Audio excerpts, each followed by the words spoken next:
트럼프가 이란을 공격했던 이유. 많은 사람들은 이렇게 생각합니다. 단순한 군사 보복 아니었나? 하지만 국제 정치를 조금만 들여다보면 이 사건은 단순한 군사 행동으로 설명하기 어려운 사건입니다.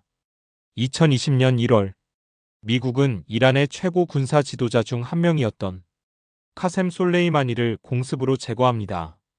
이 작전은 당시 미국 대통령이었던 다널드 트럼프의 결정으로 이루어졌습니다. 카셈 솔레이마니는 단순한 장군이 아니었습니다. 이란 혁명수비대의 정예 조직인 쿠드스군 사령관으로서 중동 전역에 퍼져 있는 이란의 영향력 네트워크를 설계한 핵심 인물이었습니다.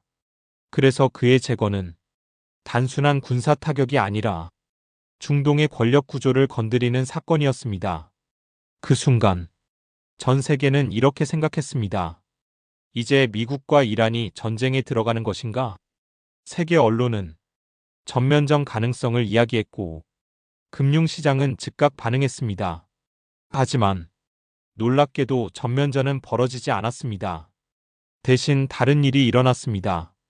중동의 긴장은 높아졌고 국제 유가는 움직였고 금융시장은 크게 흔들렸습니다. 그래서 여기서 하나의 질문이 생깁니다. 왜 미국은 공격은 했지만 전쟁까지는 가지 않았을까요? 오늘은 그 사건의 겉이 아니라 그 뒤에 있는 구조를 이야기해 보겠습니다. 1. 첫 번째 이유 국내 정치. 첫 번째 이유는 생각보다 단순합니다. 바로 국내 정치입니다. 당시 미국에서는 트럼프 대통령에 대한 탄핵 절차가 진행되고 있었습니다. 정치적으로 매우 불안정한 상황이었습니다. 이런 상황에서 강한 지도자의 이미지를 보여주는 것은 정치적으로 매우 중요한 요소가 됩니다. 특히 미국 정치에서는 외부 위기 상황이 발생하면 대통령 지지율이 오르는 현상이 자주 나타납니다. 이것을 정치학에서는 국기 아래 결집 효과라고 부르기도 합니다. 외부의 위협이 등장하면 국민이 지도자 뒤로 모이는 현상입니다. 그래서 역사적으로도 많은 지도자들이 외교적 긴장 상황에서 강경한 행동을 선택하기도 합니다. 하지만 이것만으로는 설명이 부족합니다.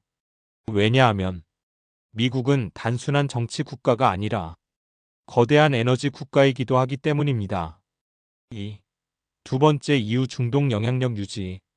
중동은 오랫동안 세계 에너지의 중심이었습니다. 지금도 세계 석유 공급의 핵심 지역입니다. 그리고 그 중심에는 항상 하나의 지점이 등장합니다. 바로 호르무즈 해협입니다. 이 좁은 해협을 통해 세계 원유의 약 20%가 이동합니다. 세계에서 생산되는 석유 5배럴 중 한 배럴이 이 해협을 지나간다고 볼 수 있습니다. 그래서 만약 이 해협이 막히거나 위험해지기만 해도 세계 유가는 즉각 반응합니다. 실제로 봉쇄가 일어나지 않아도 긴장만 높아져도 유가는 상승 압력을 받습니다. 그래서 미국은 이 지역의 긴장을 완전히 방치할 수도 없고 그렇다고 완전히 떠날 수도 없습니다. 중동에서 영향력을 유지하는 것은 에너지 시장 안정과 직접적으로 연결되기 때문입니다. 3. 세 번째 이유 유가와 미국 경제. 여기서 흥미로운 사실 하나가 있습니다. 예전에 미국은 세계 최대의 석유 소비국이었습니다. 하지만 지금의 미국은 세계 최대의 에너지 생산국 중 하나입니다. 이 변화의 중심에는 바로 셰일 혁명이 있습니다. 셰일 오일 산업은 기술 혁신을 통해 미국에서 대량의 석유 생산을 가능하게 만들었습니다. 하지만 이 산업에는 하나의 특징이 있습니다.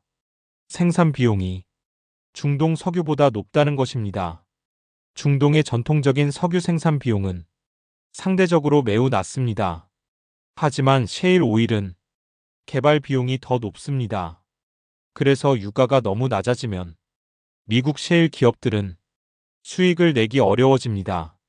즉, 유가가 일정 수준 이상 유지되는 것이 미국 에너지 산업에는 중요합니다.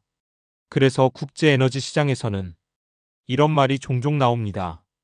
유가는 완전히 안정된 상태보다는 약간의 긴장 속에서 움직인다. 중동 긴장은 그 구조 안에서 항상 등장하는 변수입니다. 4. 네 번째 EU 달러 시스템. 여기서 더 중요한 구조가 하나 있습니다. 바로 석유와 달러의 관계입니다. 현재 세계 대부분의 원유 거래는 미국 달러로 이루어집니다. 이 구조를 페트로달러 시스템이라고 부릅니다. 석유를 거래하려면 달러가 필요합니다. 그래서 세계 각국은 석유를 수입하기 위해 달러를 보유해야 합니다. 이 구조 덕분에 미국 달러는 세계 금융 시스템의 중심 통화가 되었습니다. 그래서 중동의 에너지 시장은 단순한 지역 문제가 아니라 글로벌 금융 시스템과도 연결되어 있습니다. 석유 가격이 움직이면 달러 수요가 움직이고 달러가 움직이면 세계 금융 시장도 함께 움직입니다. 5. 사람들이 잘 보지 못하는 변수 중국. 여기서 또 하나의 중요한 변수가 등장합니다. 바로 중국입니다. 차이나는 세계에서 가장 많은 에너지를 소비하는 국가 중 하나입니다. 특히 중동 원유 의존도가 매우 높습니다. 예를 들어 이란의 원유를 가장 많이 수입하는 국가 중 하나도 바로 중국입니다. 그래서 미국이 이란을 강하게 압박하면 간접적으로 영향을 받는 나라가 있습니다. 바로 중국입니다. 이 구조를 보면 이렇게 연결됩니다. 이란 제재 강화, 이란 원유 수출 제한, 중국 에너지 공급 압박. 즉, 이란 압박은 단순한 중동 문제가 아니라 중국을 견제하는 전략과도 연결됩니다. 이건 단순한 군사 전략이 아니라 에너지와 금융이 결합된 전략입니다. 6. 그래서 중동 긴장은 왜 계속되는가? 이제 하나의 구조가 보입니다. 중동 긴장은 완전히 사라지지도 않고 완전한 전쟁으로도 잘 가지 않습니다. 왜냐하면 너무 안정되어도 문제가 되고 너무 불안정해도 문제가 되기 때문입니다. 그래서 국제 정치에서는 이런 표현이 있습니다. 관리된 긴장. 즉, 완전히 평화도 아니고 완전한 전쟁도 아닌 상태입니다. 이 상태가 에너지 시장과 금융 시스템을 함께 움직이기 때문입니다. 7. 우리가 흔들리는 이유. 이제 다시 우리 이야기로 돌아와 보겠습니다. 중동에서 사건이 터지면 유가가 움직입니다. 유가가 움직이면 환율이 움직입니다. 환율이 움직이면 물가가 움직입니다. 그리고 결국 생활비가 올라갑니다. 그래서 사람들은 뉴스 하나에도 쉽게 흔들립니다.